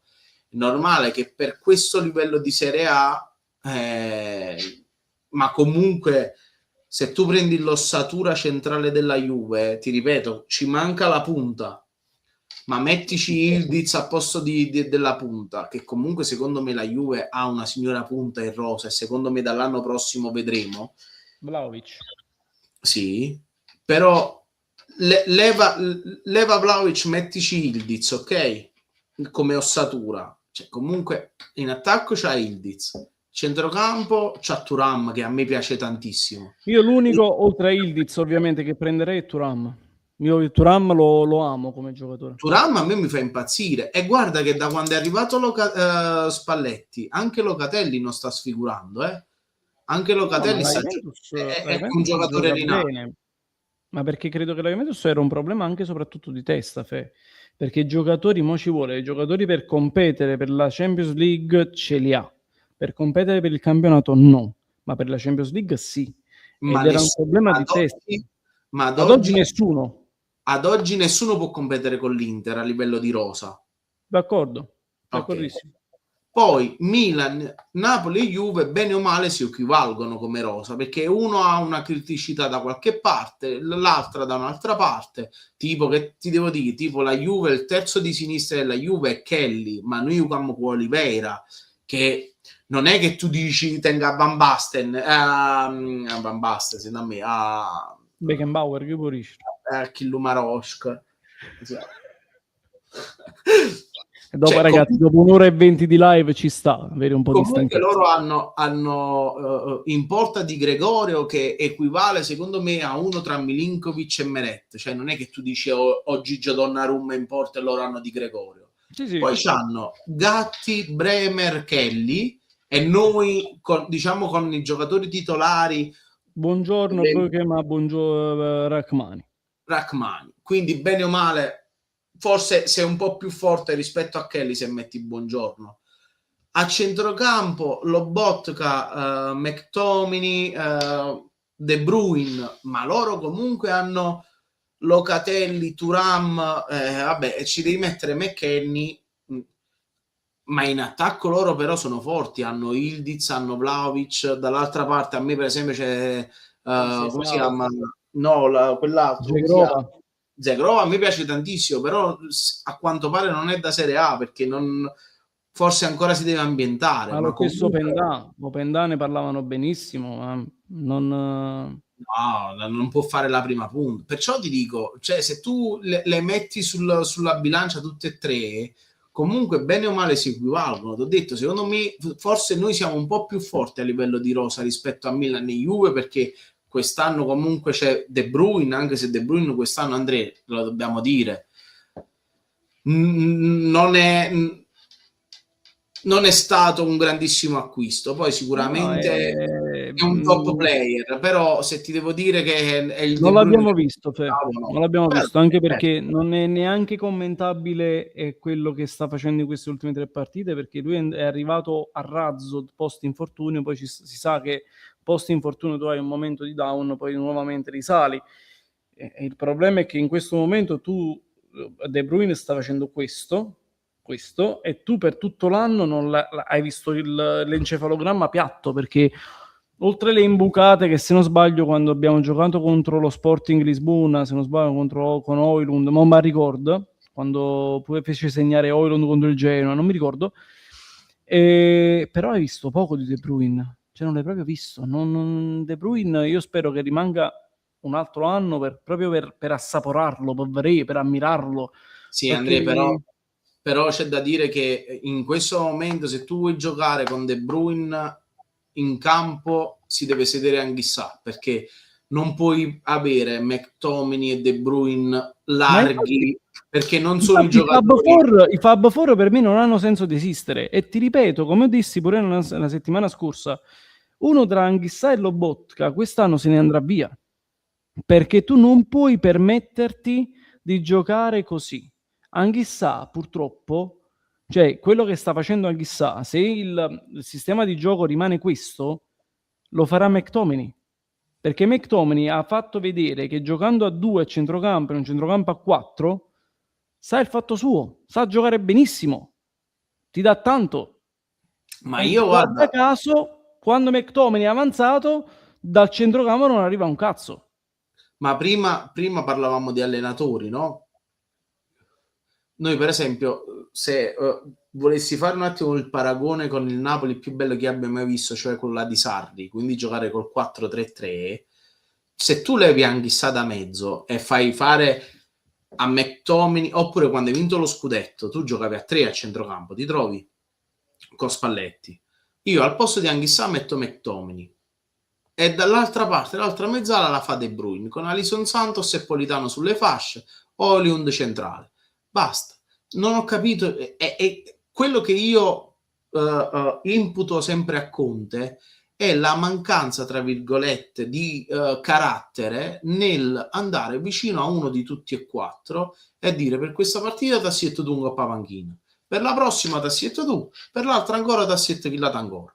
Ma lo stesso Gilmour, onestamente, io metterei titolare, perché Lobotka pure contro la Lazio si è visto che non è ancora fresco nella condizione. Metti Gilmour, metti Gilmour. Cioè, perché ostinarsi a mettere questi 4 lì che sai che 3 loro sono stati acciaccati? Ok? 3 su 4 sono stati acciaccati, 2 sono stati lungodegenti. Tu continui a ostinarti a non mettere, poi ritorniamo al discorso iniziale, ti ostini a non mettere Alisson Santos, che non è Maradona, ma è l'unico in rosa ad oggi che ti dà quella tipologia di gioco. Hai Gilmour che l'hai recuperato e quando è stato recuperato e ha giocato titolare, ha giocato da Dio, ha fatto benissimo. Non mi ricordo in quale partita fa quella verticalizzazione su Politano. Qual era quella partita? Col Milan. Col Milan. Col Milan. Cioè, bellissimo. E ti ostini con Anghissà che non ce la fa. Non ce la fa. Anghissà non ce la fa. Non so se è lui, se sono le gambe, se è la sua testa, non lo so, ma non ce la fa. No, ma perciò ti dico, sono d'accordissimo. Io andrei su 2 argomenti veloce, che si è fatta una certa. Questo, che mi fa? Che ha deciso fa sto vogliono? Ma per me basta che si hanno messo d'accordo, cioè nel senso che si hanno un po' riappacificato, anche se secondo me, ti dico la verità, è una pace, tra virgolette, finta, giusto per non svenderlo a giugno. Cioè, nel senso, io credo che con il riscatto di Højlund e con il fatto che ti ritorna il palo della luce lì, che dovrai vendere, io non credo che Lukaku sia disposto comunque a fare il secondo, perché io ad oggi ci vedo Højlund nella formazione titolare del Napoli, non Lukaku. Poi può darsi che il Napoli abbia la forza economica soprattutto di tenere entrambi. Però questo vuol dire che Gesù Cristo ci ha fatto la razza e è venuto a Lucca, cosa che devi fare per Luca forza. lo devi fare a prescindere. Però io spero che comunque si siano rappacificati, semplicemente non si erano capiti, ma comunque era la soluzione più giusta per ambedue le parti. Credo che ci hanno ricamato anche tantissimo sul discorso Lukaku. Secondo me può essere pure, voglio essere malizioso, alcuni di loro dicevano che diciamo che il Napoli e Lukaku insieme hanno cercato di costruire, di montare questa cosa per addolcire un pochettino di più l'addio. Non lo so se è così, può essere plausibile. Credo anch'io che Lukaku, vuoi per un discorso anagrafico, quando era 32-33 anni, vuoi per un discorso di preparazione, viene da un infortunio che difficile vai a recuperare Lukaku Prime al 100%, non lo era prima e non lo sarà dopo questo infortunio. E vuoi per un discorso di stipendio, perché lui prende 6 milioni? 7 milioni? Quanto prende? 6 e mezzo? Una cosa del genere. Comunque uno stipendio alto per le casse del Napoli. Il Napoli deve svecchiare e deve rimpinguare un attimo il fondo.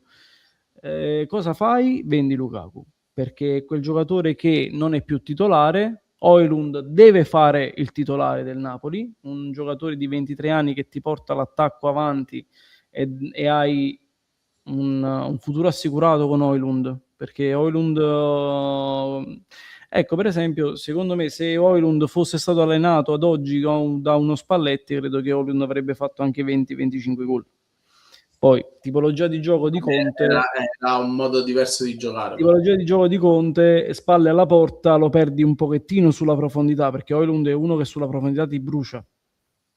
Però credo che Lukaku sarà arrivato il momento forse di andare in Belgio, di tornarsene proprio a casa, oltre che prepararsi per il mondiale, tornarsene a casa. Leggevo che dovrebbe ritornare a Napoli per le ultime 3 partite.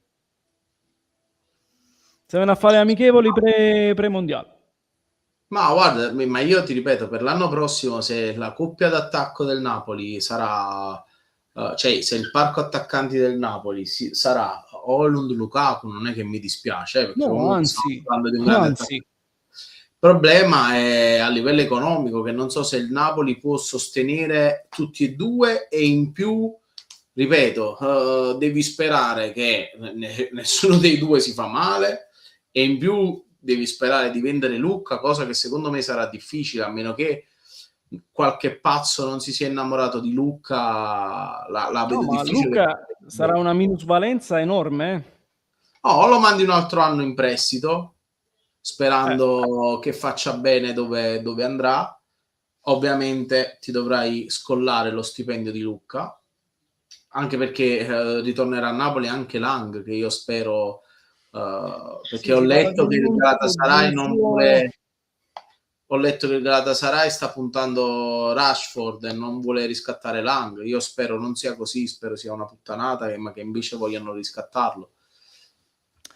Velocemente, Zaniolo, che l'hai sentito come nome? Sì, Zaniolo l'ho sentito,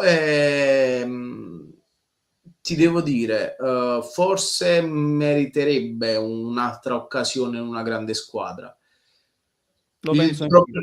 il problema di Zaniolo è fondamentalmente uno, la testa, perché comunque a Udine è semplice fare la prima donna, perché comunque a Udine Zaniolo è prima donna perché il giocatore tecnicamente più forte della rosa.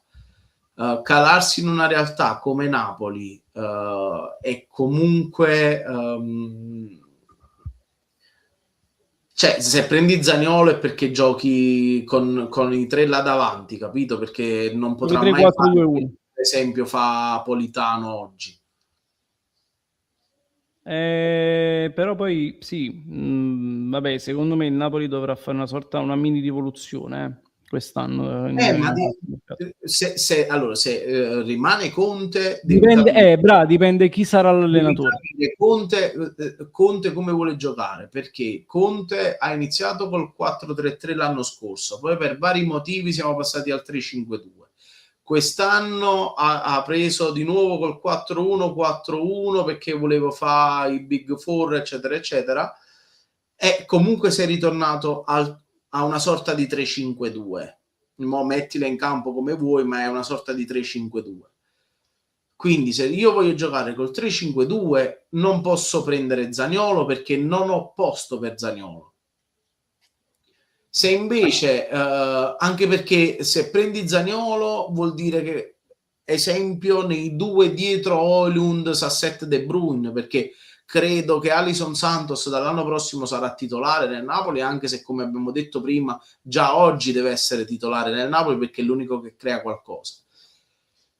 Però con il rientro di Di Lorenzo io non credo che Politano rimanga a fare il quinto tutta fascia, perché comunque devi dare fiducia anche a Beukema, perché quest'anno comunque tu l'hai pagato 35 milioni, quindi io credo che dopo un anno di gavetta Beukema, che tra l'altro a me quando gioca non è che dispiace così tanto, soprattutto se poi l'alternativa è giocare con i tre mancini, però all'inizio il Napoli voleva giocare con la difesa a 4, quindi se l'imprinting è giocare con È una 3, squadra costruita per il 4-3-3 o 4-2-3-1.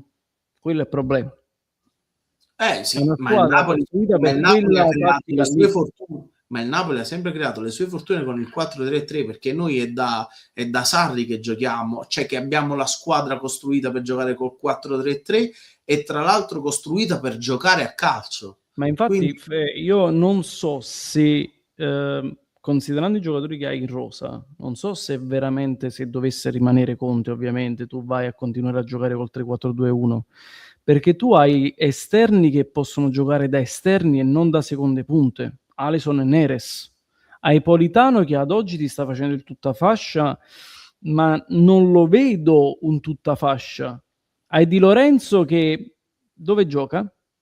Perché braccetto non può giocare, secondo me. Hai Bökeman e Rachmani che giocano in quella posizione là. No, infatti, ti ripeto, per me ad oggi il Napoli deve giocare 4-3-3, mo perché ti manca Tutta il la terzino vita. destro, mo perché ti manca il terzino destro e che non è Di Lorenzo.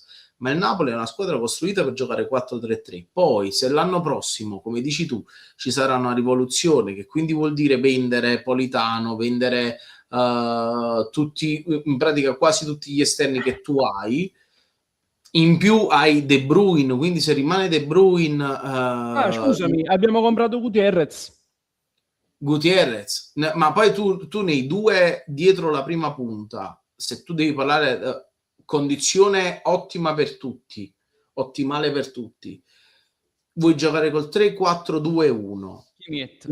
Io uno dei due là dietro, per me deve essere De Bruyne. Sì, uno De Lascia Bruyne, ma stare l'altro chi è? Chi hai? A meno l'altro che è non vuoi fare un asimmetrico e metti Alisson Santos come stiamo mettendo adesso, che si sposta come ala, ok. Ma se delle seconde punte, tu non hai seconde punte? no, però questo vuol dire che sanno assettare Politano, sanno assettare Neres, sanno assettare c'hai Elmas che tu pure non sai dove mettere. Perciò ti Cioè, dico, quindi Gutierrez, per esempio, che tu me lo fai giocare come esterno di tutta fascia a destra o a sinistra. Sinistra bene o male, ok, ma a destra ha no, imparato a no, fare qualcosina da destra, ma lui è un sinistro, un mancino. Gioca sulla... il posto di Gutierrez è giocare a sinistra, ma secondo me lui non ha le caratteristiche di Spinazzola, che quindi non ti può fare il quinto tutta fascia, ma se giochi 4-3-3, appunto, se giochi te lo sei 4-3-3, bruciato, capite? Lo bruci così Gutierrez, perché è ma forte. infatti, ma infatti Conte a inizio anno voleva giocare con la difesa a 4, Andrea. No, no, ma Poi infatti... si è scassato tutte cose. Spero non voglia più giocare con i 4 a centrocampo, perché È se questo vuoi che ti giocare con dico, la difesa a secondo me io 4, non sono tanto convinto che rimanendo Conte continuiamo col 3-4-2-1, io sono convinto che se dovesse rimanere Conte noi ripassiamo al 4 perché è una squadra che ha tutti gli interpreti perché, per giocare 4 in difesa. sì, sì, sì, sì, sono d'accordo. 4-3-3 o 4-2-3-1, De Bruyne dietro alla prima punta con le due ali e due centrocampisti dietro che possono essere McTominay o Lobotka Gilmour, che era secondo me l'idea iniziale, è una squadra di tutto, cioè tanta roba, tanta Sì, sì, roba. sono d'accordissimo. Senti, a parte il fatto che ci sta questo commento di Lukaku è un po' come Balotelli di Luigi De Gennaro, io credo che il paragone sia abbastanza ardito. No, come fai a dire Lukaku è tale che è un po' come Balotelli? Perché? Diciamo che Lukaku ha più testa di Balotelli, anche se è una testa calda anche Lukaku. No, forse Però diceva per il colore della pelle, tutte e due, può essere per quello. no, secondo me per la testa, per la testa. No, vabbè, Lukaku è come Balotelli, ragazzi, no. No, volevo fare la chiosa finale con... Tu l'avevi predetto? Sì. Arteta la sta perdendo, eh. Io te l'avevo detto che i tifosi dell'Arsenal si dovevano iniziare a cercare un buono psicologo. Arteta la sta Vedi? perdendo. Il Manchester City ha una partita in meno, si può portare a 70 punti a pari punti con l'Arsenal. E se arrivano a pari punti il Manchester City è sopra. Ma i coglioni Ritorniamo al discorso di qui sopra, sempre dell'allenatore. degli allenatori. Tu puoi giocare bene quando vuoi tu, ma se per vincere hai bisogno di determinate cose. Uno su tutto, le palle. Se tu ti inizi a cagare sotto, così come ad oggi l'Arsenal si sta cagando sotto, non te ne esci. Non te ne esci. Al netto che comunque il City di Guardiola ha tante di quelle alternative che Uno però, squadrone. però io non so se tu hai visto la partita, cioè il Manchester City entra in campo, basta, cioè la vinco io, cioè già lo vedi quando il Manchester È City vince. questa. Perché però? Perché ha un allenatore che nei momenti che contano davvero, ecco, la differenza un po' di Guardiola in Champions e Guardiola in Premier League. Guardiola è più un cavallo da lunga corsa, perché su 38 partite te la vince la partita. Poi invece, per esempio, in Champions, quando ha l'andata e il ritorno, fa un po' più di fatica, perché comunque il gioco di Guardiola è sempre quello. Però su 38 partite Guardiola ti dà, mentalmente ti dà altro che Arteta ad oggi non è proprio a livello di poter dare. No, assolutamente. Cioè l'Arsenal ha perso una partita con il Manchester City clamorosa, cioè, che La bastava. stava anche regalando con Donnarumma che ha fatto quella papera su... Sì, però ha fatto praticamente, è vero che ha preso 3 pali se non mi sbaglio l'Arsenal, però tu quella partita non la devi perdere, e invece giocando sempre alla sua façon, poi rischi di fare questo. Vediamo, stanno altre, se non sbaglio loro stanno alla 33esima pure loro, mancano 5 partite pure a loro. Chissà. Vediamo, può essere che Fernando diventa il Nostradamus. Quando stava il Manchester? Stava a 9 punti? Sì. Mamma mia. Vedi, allora era fattibile pure per noi. Ma in questo caso l'Arsenal è il Napoli inglese e il Manchester City è l'inglese. Doveva essere l'inverso. Se l'Arsenal ad oggi avesse avuto Antonio Conte sulla panchina, io non avevo dubbi. Ma l'Arsenal in questo momento ha un Sarri o uno Spalletti sulla panchina, capito quello che ti voglio dire? Mentre il Manchester City ha un Antonio Conte o un Allegri. Sì. Vabbè, vediamo cosa succederà in Premier League. Innanzitutto prendo un commento di prima che mi sono dimenticato di mettere in evidenza. Il campionato italiano quest'anno è noiosissimo, hanno scritto, e andrei a vedere altri campionati. Ragazzi, seguitevi la Premier League perché secondo me il finale della Premier League sarà spettacolare. Io rimuovo questa qua, ritornerei così. Anzi, ritornerei così. Bene. Guarda, troppo assai. Io vado a scatti. Mi vedi a scatti? Sì, un po' così. Perfetto. La connessione che ha detto pure lei basta, non ce la faccio più. Direi di chiudere prima di perdere Direi di tutto. chiudere perché andiamo a scatti. Perfetto. Forse è meglio andare a scatti, è meglio di chiudere. Vabbè.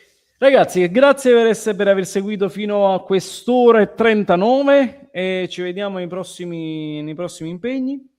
E sempre Forza Napoli. No, Fena. Sempre. Ciao a tutti. Ciao ragazzi.